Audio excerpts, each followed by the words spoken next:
सप्रेम जय भीम. आता मी समाजवाद्यांकडे वळतो. समाजव्यवस्थेतून निर्माण झालेल्या प्रश्नाकडे समाजवादी दुर्लक्ष करू शकतात का? भारतातील समाजवादी त्यांच्या युरोपियन मित्रांचे अनुकरण करून इतिहासाचे आर्थिक स्पष्टीकरण भारतातील परिस्थितीला लावू पाहत आहेत. मनुष्य हा एक आर्थिक प्राणी आहे. त्याची कृत्ये आणि आकांक्षा या आर्थिक परिस्थितीशी निगडीत आहेत. संपत्ती हेच सत्तेचे एकमेव उगमस्थान आहे असे ते प्रतिपादन करतात. त्यामुळे ते राजकीय व सामाजिक सुधारणा या निव्वळ भ्रम असून संपत्तीच्या समानीकरणाद्वारे इतर हरेक प्रकारच्या सुधारणेच्या आधी आर्थिक सुधारणा घडली पाहिजे असा प्रचार करतात. आर्थिक सुधारणेला इतर कोणत्याही प्रकारच्या सुधारणेपेक्षा प्राधान्य असले पाहिजे असे समाजवाद्यांचे म्हणणे ज्यावर आधारलेले आहे त्या ह्या पूर्व पक्षांपैकी प्रत्येक पूर्वपक्षाबाबत प्रश्न विचारता येईल. कोणी असे म्हणू शकेल की ज्याद्वारे माणूस कार्यप्रवण केला जातो असा आर्थिक हेतू हे एकमेव हेतू नाही. आर्थिक शक्ती हीच एकमेव शक्ती आहे ही गोष्ट मानवी समाजाचा कोणताही विद्यार्थी मान्य करू शकत नाही. एखाद्या व्यक्तीचा सामाजिक दर्जा पुष्कळदा आपोआप सत्ता व अधिकार यांचे उगमस्थान बनवतो. ही गोष्ट महात्म्यांचा सामान्य लोकांवर जो पगडा असतो त्यावरून स्पष्ट होते. भारतातील लक्षाधीश हे निर्धन साधू व फकीर यांचे आज्ञापालन का करतात? भारतातील लाखो गरीबही त्यांचे असेल नसेल ते किडूक मिडूक विकून बनारसला वा मक्केला का जातात? भारताच्या इतिहासाने धर्म हे शक्तीचे उगमस्थान आहे हे दर्शविले आहे. जेथे सामान्य माणसावर पुष्कळदा मॅजिस्ट्रेटपेक्षाही पुरोहिताचा अधिक प्रभाव आहे तेथे प्रत्येक गोष्ट संप व निवडणुका यांसारख्या गोष्टी देखील अगदी सहजपणे धार्मिक वळणे घेतात व अगदी सहजपणे त्यांना विपर्यस्त असा धार्मिक अर्थ लावला जातो. माणसावरील धर्मसत्तेच्या प्रभावाचे आणखी एक उदाहरण म्हणून रोमच्या प्लेबियनांचे उदाहरण विचारात घेऊ. ते या मुद्द्यावर अधिक प्रकाश टाकते. रोमन प्रजासत्ताकाला देखील सर्वोच्च कार्यकारिणीमध्ये हिस्सा मिळवण्यासाठी प्लेबियनांनी लढा दिला आणि त्यांनी कमिटिआ सेंचुरियाटा हे 100 जणांच्या समितीने जी प्लेबियन लोकांची सभा होती स्थापन केलेल्या स्वतंत्र मतदार संघाने निवडून दिलेल्या प्लेबियन परराष्ट्र वकिलाची नेमणूक करून घेतली. पॅट्रिशियन वकील प्रशासन चालवताना प्लेबियन लोकांच्या विरुद्ध पक्षपात करीत असतात असे वाटल्यामुळे त्यांना त्यांचे स्वतःचे वकील हवे होते. त्यांनी वरवर मोठा लाभ मिळवला कारण रोमच्या प्रजासत्ताक संविधानाखाली एक परराष्ट्र वकिलाला दुसऱ्या परराष्ट्र वकिलाच्या कृतीला मनाई करण्याचा अधिकार होता. परंतु खरोखर त्यांना एखाद्या गोष्टीचा लाभ झाला काय? या प्रश्नाचे उत्तर नकारार्थीच द्यावे लागेल.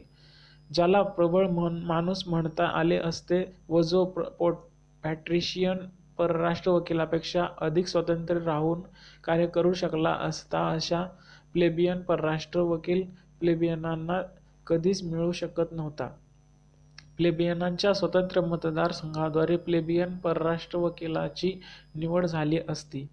ही वस्तुस्थिती पाहता सर्वसाधारण परिस्थिती प्लेबियनांना समर्थ प्लेबियन परराष्ट्र वकील मिळायला हवा होता. प्रश्न पडतो की त्यांना त्यांचा परराष्ट्र वकील म्हणून काम पाहण्यासाठी एखादा समर्थ प्लेबियन मिळवण्यात ते का अपयशी ठरले? या प्रश्नाच्या उत्तरावरून माणसांच्या मनावर धर्माचा जो पगडा आहे तो उघड होतो.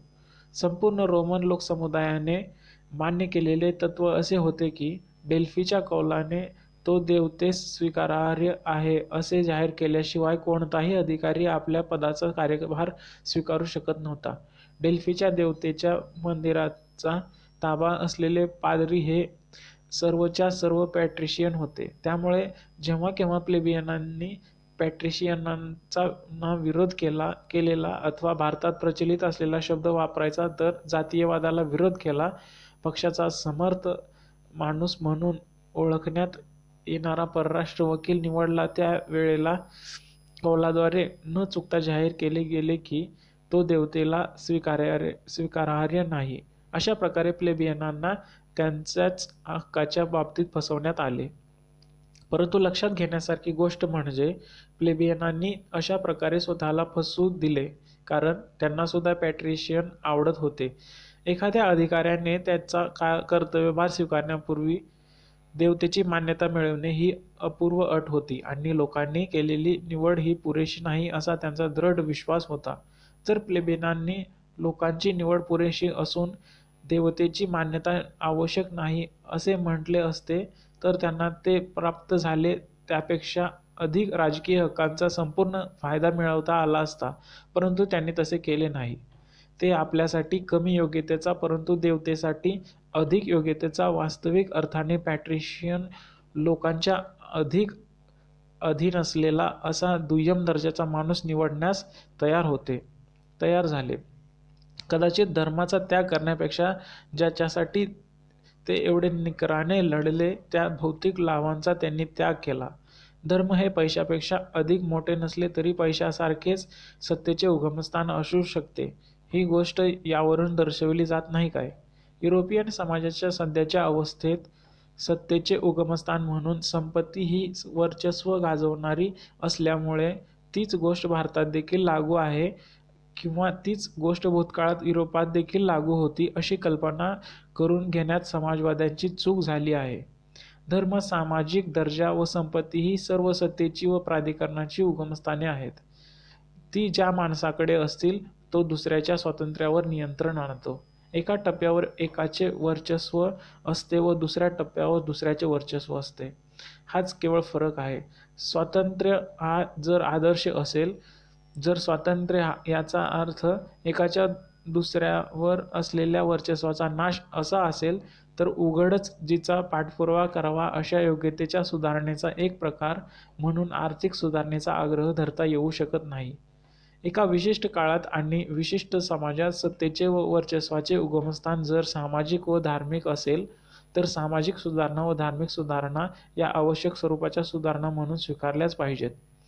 अशा प्रकारे भारतातील समाजवाद्यांनी स्वीकारलेल्या इतिहासाच्या आर्थिक स्पष्टीकरणाच्या सिद्धांतावर हल्ला करू शकेल, परंतु संपत्तीचे समानीकरण हीच केवळ खरीखुरी सुधारणा असून ती इतर कोणत्याही गोष्टीच्या आधी घडली पाहिजे. या समाजवादी विधानाच्या पुष्ट्यर्थ इतिहासाचे आर्थिक स्पष्टीकरण आवश्यक नाही असे मी मानतो. तथापि मला समाजवाद्यांना विचारावेसे वाटते ते हे, प्रथम समाजरचनेत सुधारणा घडवून आणल्याशिवाय तुमची आर्थिक सुधारणा घडू शकते काय? भारतातील समाजवाद्यांनी या प्रश्नाचा विचार केला असल्याचे दिसत नाही. मला त्यांच्यावर अन्याय करण्याची इच्छा नाही. एका अग्रगण्य समाजवाद्याने काही दिवसांपूर्वी माझ्या एका मित्राला लिहिलेल्या पत्रातील एक अवतरण देत आहे. त्यात त्याने म्हटले आहे, जोपर्यंत ही अन्याय वागणूक आणि एका वर्गाने दुसऱ्या वर्गाचे केलेले दमन चालू असेल तोपर्यंत भारतात आपण स्वतंत्र समाजाची उभारणा करू शकू यावर माझा विश्वास बसत नाही. समाजवादी आदर्शावर मी विश्वास ठेवतो. त्यानुसार मी विविध वर्गाच्या व निश्चितच गटांच्या व्यवहारात पूर्ण समतेवर विश्वास ठेवतो. मला असे वाटते की या आणि इतर प्रश्नांसाठी समाजवादच केवळ खरीखुरी उपाययोजना करतो. यावर मला असा प्रश्न विचारावासा वाटतो, मी विविध वर्गाच्या व्यवहारात पूर्ण समतेवर निश्चितपणे विश्वास ठेवतो. एवढेच म्हणणे समाजवाद्यांसाठी पुरेसे आहे काय?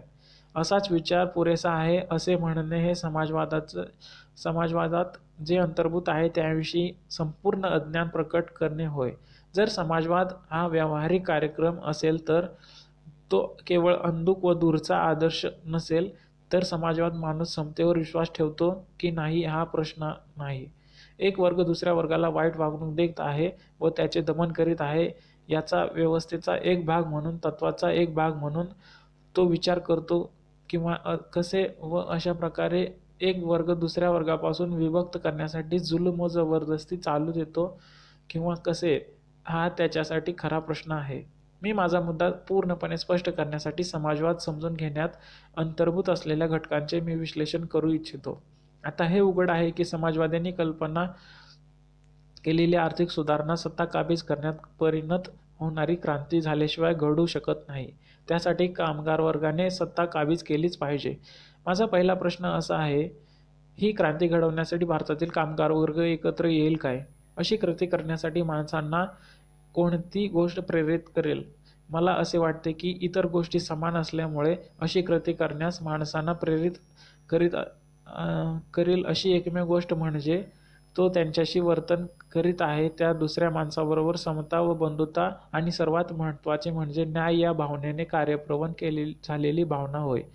क्रांती साध्य केल्यानंतर लोकांना समानतेने वागवण्यात येईल व त्यांच्यात जात व वंश याबाबतीत कसलाही भेदभाव केला जाणार नाही. हे लोकांना माहीत झाल्याशिवाय संपत्तीच्या समानीकरणासाठी असलेल्या क्रांतीत लोक सामील होणार नाहीत. क्रांतीचे नेतृत्व करणारा समाजवादी हा जातीवर विश्वास ठेवीत नाही एवढे आश्वासन पुरेसे ठरणार नाही याची मला खात्री आहे. ते आश्वासन अधिक खोलवर असलेल्या आधारातून म्हणजे व्यक्तिगत समता व बंधुता ही भावना असलेली देशबांधवांची एकमेकांबाबतची मनोवृत्ती यातून आलेले असले पाहिजे. गरीब असलेला भारतातील कामगार वर्ग हा गरीब व श्रीमंत या भेदांच्या व्यतिरिक्त अन्य कोणतेही भेद मानत नाही असे खरोखर म्हणता येऊ शकेल काय? भारतातील गरीब हे जात किंवा वंश उच्च किंवा नीच असे कोणतेच भेद मानत नाहीत असे म्हणता येऊ शकेल काय? कामगार वर्ग जी कृती करतो ती जर वस्तुस्थिती असेल तर श्रीमंताविरुद्धची कामगार वर्गाची कृती म्हणून अशा कामगार वर्गांकडून कसल्या आघाडीच्या ऐकायची अपेक्षा करता येऊ शकेल? जर कामगार वर्ग सामूहिक आघाडी उभारू शकला नाही तर क्रांती कशी काय होऊ शकेल?